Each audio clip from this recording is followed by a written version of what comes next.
Yo, yo, yo. Welcome back to another episode of Shy Bulls Podcast. Demar Derozan last night put on a show for the Chicago Bulls. Kudos to him. But the question is, when the hell will the consistency start to show for the Chicago Bulls? Y'all know we got to hear this music first. Cognac. Gang.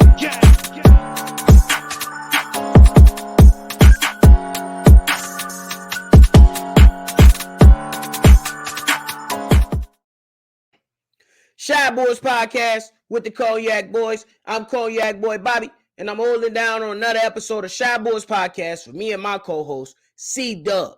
If you like what you're listening to or watching today, make sure you hit that like button, hit that subscribe button, and that notification bell so you can go ahead and continue to rock with the Cognac Boys. But hey, the Chicago Bulls pull out an overtime victory against the Milwaukee Bucks, a team that's at the top of the Eastern Conference last night. And man, was it a sight to see. Demar Derozan put the team on his back, took pride, showed his heart. He took it out his chest and wore it on his sleeve, as C-Dub said, and put on a performance to remember for this season so far. I don't know how up and down it was. Hey, we got to tip our hats off to the Chicago Bulls last night. DeMar DeRozan, he dropped 42 points, 15 of 25 from the field. No three-point shots, all middies. All middies. Give me a 42-piece all middies is what he ordered up last night's game. 10 rebounds, 5 assists, and 44 minutes of play. And man, was it a sight to see. You had Zach LaVine assist with 24 points. Went 8 for 18. Not as efficient as we would like him to be. But those 24 points really did matter. Nikola Vucevic gave you 15, 3 of 5 from the three-point line, and some timely buckets that really, really was key to pulling out this victory against the Milwaukee Bucks. There was no Drew Holiday. There was no Chris Middleton. The Chicago Bulls was about to piss everybody off. But they flipped this thing, and they was able to force an overtime by a stellar defense pass Ayo that should have been an and one as he flushed it down to go ahead and tie that game up. And look, C-Dub called it one of the worst officiating games the Bulls have experienced all year. I'm going to second that. That was some calls me and C-Dub debated on, but I couldn't help but back them up when it came to some of the horrible calls that happened on late in that game. Once Giannis accumulated that fifth foul, it was clear that the refs did not want to get Giannis out of this game. And when, like Big Kev said, once they couldn't figure out what to call or blow the whistle to call travel or call a foul, they called jump balls. It is what it is. I guess that's what the refs go to when they can't figure it out. Just call a jump ball and then the figure it out. But all in all, the Chicago Bulls earned that victory. There's some key things that I have to mention that I want to go through before we continue on to if this team can be consistent. Or when would the consistency start? First thing first is the offensive rebounds. The Milwaukee Bucks put up 22. They gathered 22 rebounds to the Chicago Bulls 8. And part of that was due to them guys going with a lineup of Bobby Portis, Brook Lopez, and Giannis Antetokounmpo. In my mind, I thought that Billy Donovan would have went and countered and tried to see how the Vooch and Drummond lineup would look against a lineup of the Milwaukee Bucks of that sort. Just like he was fed up with how the Knicks did us in those two games and came back in the previous game that we just played against them and inserted Drummond and Vooch, and it panned out very well as we had got a nice clutch victory against that team. But the Bulls need to understand that if you're gonna allow teams to get second chance points in that matter, with that volume, it's gonna be a problem moving on forward. You know what I'm saying? The Chicago Bulls against the top teams, Milwaukee Bucks, the Celtics, the Miami Heat, they are 7-1. And it's crazy because against the teams that are below 500, they're 3-9. That is crazy to me. But all in all, the Chicago Bulls need to figure this thing out. And it was great to see. Down 11 points in the fourth quarter with 2 minutes and 30 seconds remaining. The Bulls pulled out the improbable, according to ESPN. The Bulls became the sixth team in the last 20 seasons to win after trailing in that scenario. Teams were 5 and 12,535 entering yesterday, with 11 point down by 11 with 2 minutes and 18 seconds left. So shout out to the Chicago Bulls. It is what it is. Comment below how you feeling about that.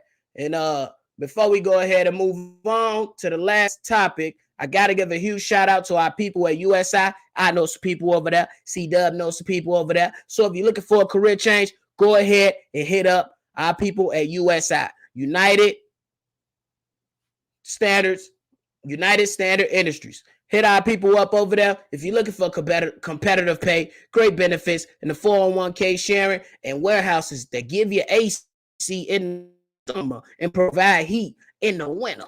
You already know. Hit our people up if you're interested in any of your warehouse positions in CNC milling, late operations, or setup. Send your resume to this email right here, dome@unitedstandard.com, and let them know Bobby and C-Dub sent you. And we're going to look out for you. We're going to make sure you at least get you an interview. After that, the rest is on you, man. Or gal, the rest is on you. All right, moving into the last topic. So my question is, when will the consistency start to kick in for the Chicago Bulls?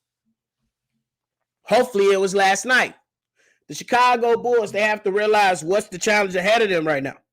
The Chicago Bulls have to realize that they are under 500.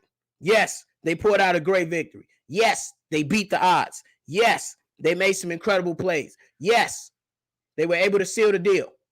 But when will the consistency start to kick in for the Chicago Bulls? The mentality has to be available all game long, because as some of those great fans and some of those great people around Bulls Nation have mentioned, a lot of the times, heart can beat skill. Heart can beat skill.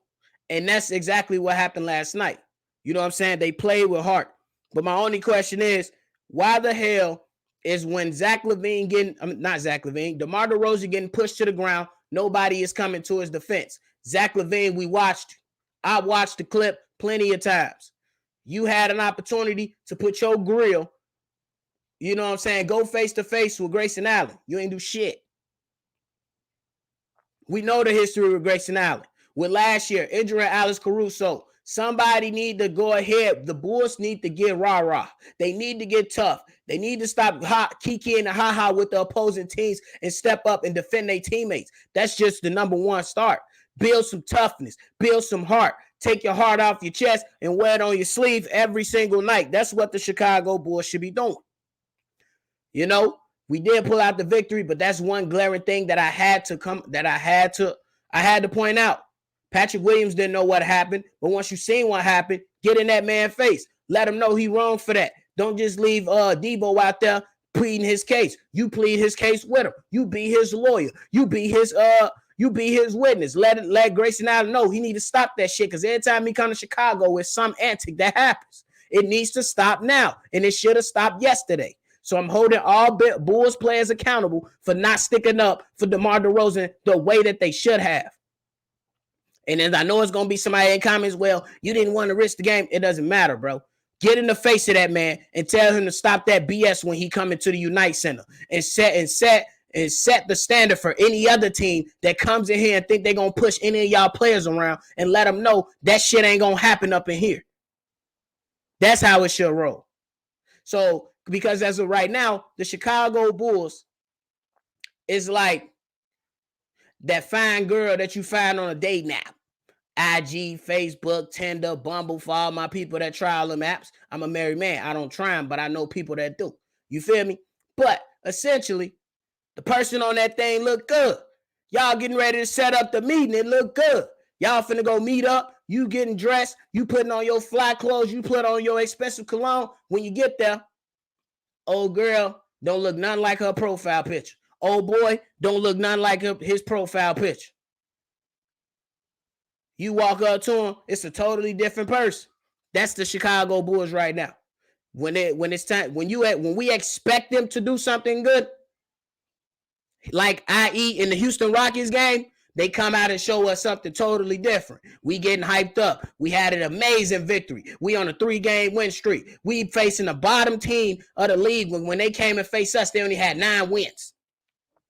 But when we get there, the Bulls like when the Bulls show up, the Bulls ain't putting on the same front that they put on the night before or the last game. They came in and act like they was gonna run over. And I called Zach LaVine out. I called DeMar DeRozan out. I called Billy Donovan out. Those are the 3 leaders of this team. Those are the 3 guys that's supposed to be leading this team to the next level.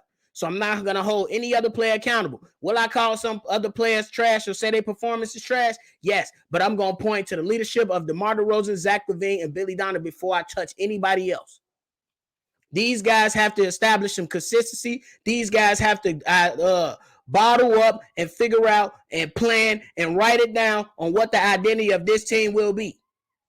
There are games we see DeMar DeRozan and Zach LaVine, they don't want to defend a parked car. Patrick Beverley called Chris Paul a cone. That's how Zach LaVine and DeMar DeRozan be acting sometimes. It's time to figure out what this team wants to be. It's time to figure it out. You're 15 and 19. You got games coming up. You got a tough stretch coming up. Your next game is against the Detroit Pistons. And then after that, you go back-to-back with Cleveland.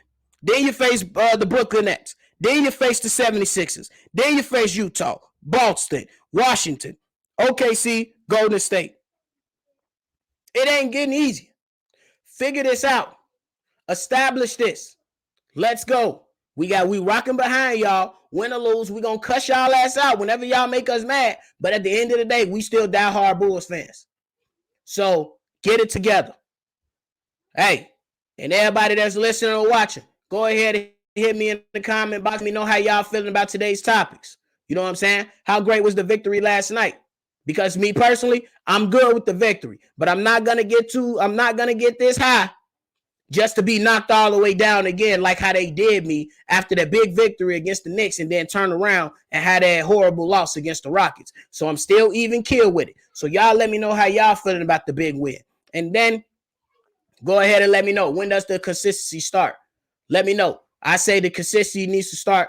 The team needs to look into some toughness. They need to figure out an identity, and they need to go ahead and figure and understand that they need to play hard to win majority of these games out here because nobody's laying over for their ass. So go ahead, hit that like button, hit that subscribe button, and if you want to leave us a text message or a voicemail, hit us up on that number, 773-242-9219, and I'll continue to support us. We throw the 30 arms up. I'm about to get ready and hit this road. Y'all make sure y'all enjoy the rest of y'all day. It's Cognac Boy Bobby on another episode of Shy Bulls Podcast, and I'm going to catch y'all on the next one. Cognac. Gang.